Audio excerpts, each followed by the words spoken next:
Assalamualaikum warahmatullahi wabarakatuh. Hai teman-teman, selamat pagi. Perkenalkan, nama saya Tita Nursipa. Saya salah satu dari mahasiswa IKIP Siliwangi yang sedang melaksanakan kegiatan kuliah kerja nyata secara mandiri. Nah, pada siklus 2 ini, kegiatannya adalah mendatangi 2 sekolah untuk mewawancarai salah satu gurunya. Maka dari itu, hari ini saya akan mendatangi 2 sekolah, yaitu yang satu sekolah SMP dan yang satu sekolah PAUD. Yang satu sekolah SMP Bika Cendikia, yang satu sekolah PAUD Kober Bela Persada. Nah, teman-teman, hari ini saya akan berangkat ke sana untuk mewawancarai salah satu gurunya. Assalamualaikum warahmatullahi wabarakatuh, Ibu. Pertama-tama izinkan saya memperkenalkan diri saya. Perkenalkan, nama saya Tita Nursipa. Saya adalah salah satu mahasiswa dari IKIP Siliwangi yang sedang menjalankan KKN, yang kebetulan KKN-nya itu berdomisili di tempat ini. Baik Ibu, sebelumnya apakah Ibu bersedia untuk saya wawancarai? Baik, mangga bersedia. Baik Ibu, pertama-tama mungkin saya akan bertanya tentang identitas Ibu terlebih dahulu. Siapa nama Ibu? Siti Sofi. Siti Sofi. Ibu berasal dari daerah mana? Kebetulan masih daerah sini dekat-dekat. Dekat ya Bu ya. Baik Ibu, sejak kapan Ibu berprofesi sebagai guru atau sejak kapan Ibu memulai menjadi guru di sekolah ini? Alhamdulillah dari 3 tahun yang lalu saya sudah mulai ke sekolah ini. Lalu apakah sebelumnya Ibu pernah menjalani profesi sebagai guru? Belum, karena kebetulan sehabis lulus SMA saya belajar untuk mengajar di sekolah. Kebetulan saya langsung ke sini. Oh iya. Bagaimana perasaan Ibu saat pertama kali menjalani proses sebagai seorang guru? Kalau pertamanya mungkin ya deg-degan, soalnya kan langsung ketemu banyak siswa, harus gimana, tapi seiring berjalannya waktu pasti bakal enakin lah. Kalau pertama kali mungkin belum kan sosialisasi belum sama anak-anaknya, belum kenal sama harus gimana, jadi guru itu harus kayak apa. Lebih ke mencari pengalaman dulu ya Bu ya? Pengalaman sih ya. Dalam proses mengajar, mata pelajaran apa yang Ibu ampuh? kebetulan ngambilnya IPS di SMP aja. Di SMP kelas berapa Bu? Di SMP kelas 7 sampai kelas 9 Semuanya Bu? semuanya IPS. Apa sih upaya Ibu sebagai seorang guru dalam mempersiapkan pembelajaran atau mempersiapkan terlaksananya kelancaran proses belajar mengajar, terutama belajar online gitu? Mungkin kalau untuk persiapan itu kan pembelajaran mau online ataupun tatap muka, mungkin lebih ke dipersiapin dulu materinya, mau apa aja nanti kita yang mau jelasin materinya biar nanti nggak kaku. Kalau untuk online ya mungkin sama kan, nanti materinya apa aja yang mau disampaikan biar kaku, terus ditambah media pembelajaran dipersiapin juga biar anak-anak lebih menarik gitu, lebih semangat belajarnya juga. Lalu bagaimana kemampuan siswa-siswa Ibu ya, siswa didik Ibu dalam menangkap pembelajaran online ini, dalam memahami materi yang mungkin Ibu jelaskan di pembelajaran online gitu? Kalau misalkan untuk kemampuan pemahaman anak-anak itu ya kan beda-beda satu-satunya. Mungkin memang pas online itu anak-anak kurang fokus ya belajarnya karena tidak tatap muka dan nggak langsung gitu ya, meskipun didukung sama media pembelajaran, tapi anak-anak kurang paham kalau nggak dijelasin lagi. Nah gitu kan anak-anak suka gitu, kalau nggak dipaparin lagi sama guru anak-anak suka kurang paham. Mungkin anak-anak masih sukanya dikuapan ya gitu, kayak gitu. Anak-anak kan suka lebih jelas gitu kan kalau dikasih pemaparan, meskipun anak-anak dikasih media pembelajaran lagi yang lebih misalkan video-video kayak gitu, tapi anak-anak suka menanyakan lagi gitu. Jadi apa sih tindakan yang kita akan ambil juga tergantung kondisi siswanya ya Bu. Nah, lalu apa sih kesulitan Ibu sebagai seorang guru dalam menyampaikan materi secara online ini? karena kan menyampaikan materi secara online ini tidak langsung dari mulut ke telinga ya Bu ya.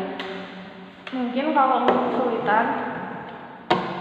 untuk kesulitan materinya itu kan seperti yang sudah saya bilang, anak-anak kan kurang fokus gitu ya, jadi seperti kurang semangat. Jadi mungkin anak-anak itu karena materinya enggak langsung dari telinga, enggak tatap muka, jadi enggak semangat gitu, karena meskipun dikasih media pembelajaran juga. Kadang kan kalau lihat HP gitu. Iya, kadang-kadang anak-anak juga kayak capek gini belajar gini terus, nggak paham juga gitu, kayak gitu. Nggak ada temen juga. Iya, nggak ada temen juga. Kadang-kadang kan anak-anak semangat ke sekolah belajar itu ada temennya. Nah sekarang di rumah, jadi mungkin suntuk gitu kayak gitu. Lalu bagaimana cara ibu dalam mengatasi kesulitan tersebut?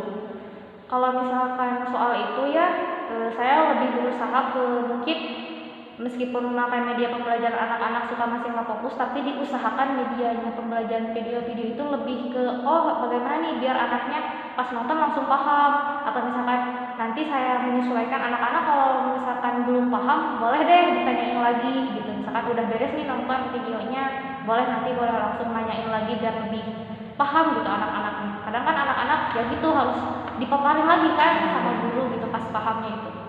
Jadi media apa saja sih yang ibu gunakan dalam proses pembelajaran belajar?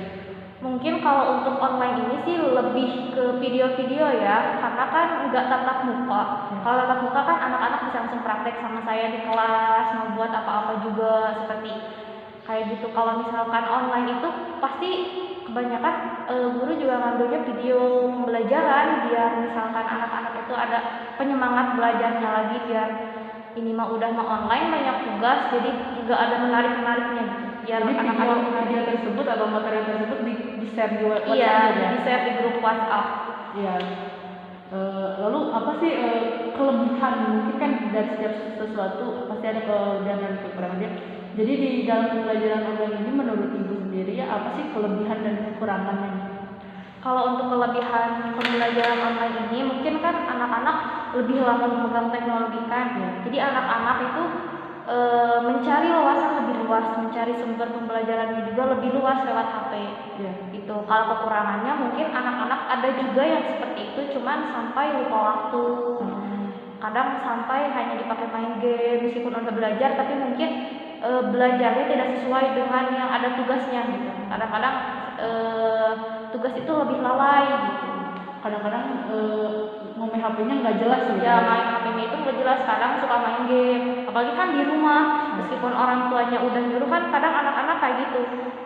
Orang tua anak-anak juga banyak yang ngeluh soal teknologi gitu. Anak-anak tuh HP terus, jadinya nggak sekolah. Kalau kita mau kan belajar, sampai kepantau. Iya, kepantau. Mungkin kalau orang tua mungkin karena nggak biasa, jadi suka berkeluh kesah. Ini anak-anak belajar di rumah online begini mah teguguh lah kayak gitu. Jadi sekarang orang tua merasakan ya. Iya, merasakan. Baik, apakah ada kemajuan gitu? Kemajuan yang ibu lihat dari anak-anak ibu gitu di masa-masa ini?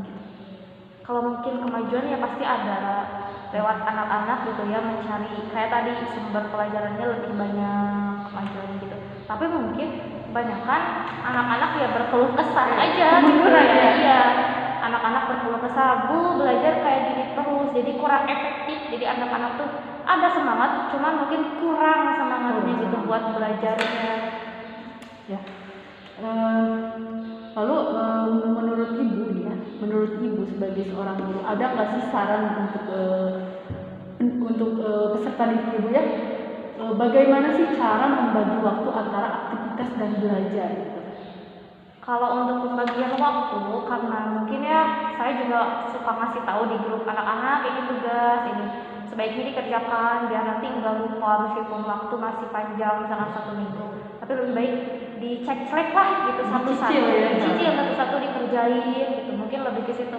Terutama kan saya juga suka kontak sama orang tuanya, mungkin lebih ke orang tuanya, ibu mohon dibimbing anaknya biar semangat belajarnya kayak gitu, biar mau ngerjain tugasnya. Kadang-kadang kan anak-anak di rumah kita nggak tahu kan beda di rumah sama di sekolah beda. Memang kalau di masa ini kita tuh harus benar-benar bekerja sama. Iya, benar-benar bekerja sama orang tuanya juga. Mama dibimbing anak-anaknya biar mau belajar, meskipun kalau lagi kayak gini kan ya sama-sama lah, ayo bekerja sama gitu kan sama orang tuanya juga. Sama-sama mendidik anak bangsa ya. Lalu apa pengalaman suka duka ibu dalam menjadi seorang pengajar atau menjadi seorang guru? Mungkin pasti ada ya suka duka gitu.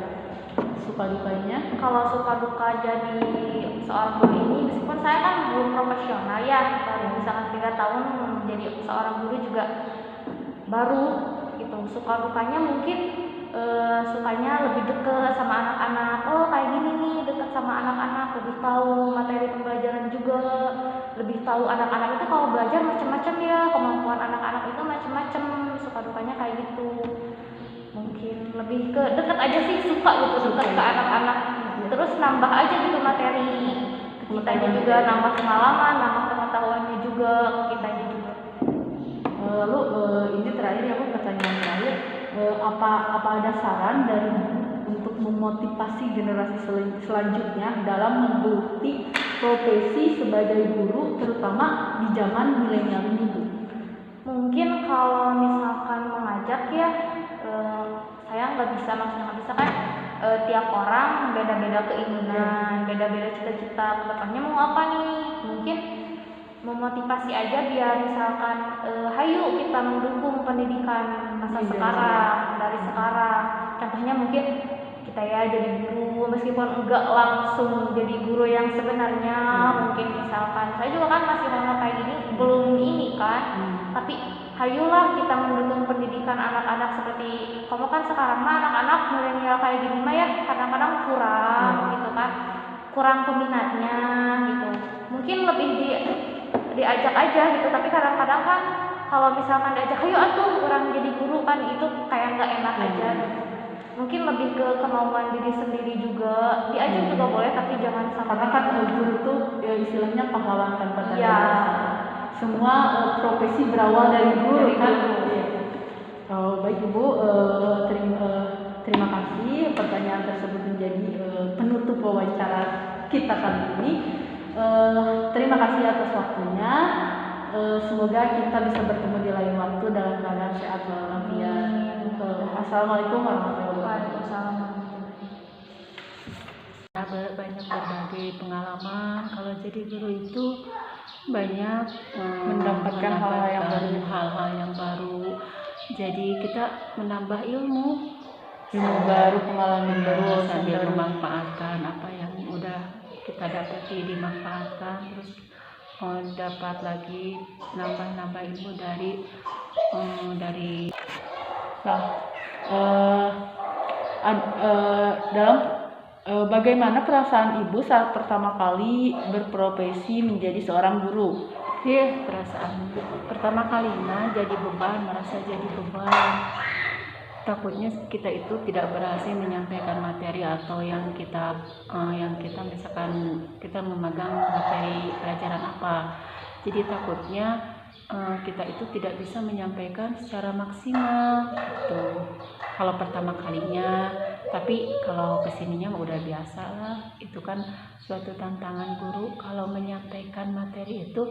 Kita harus ke anak itu harus menyenangkan, dan juga media pembelajaran supaya si anak kan kalau sudah dipersiapkan mudah mengerjakan tugasnya, mudah memahami mungkin ya, dalam penyampaiannya juga lancar, mudah mengerti.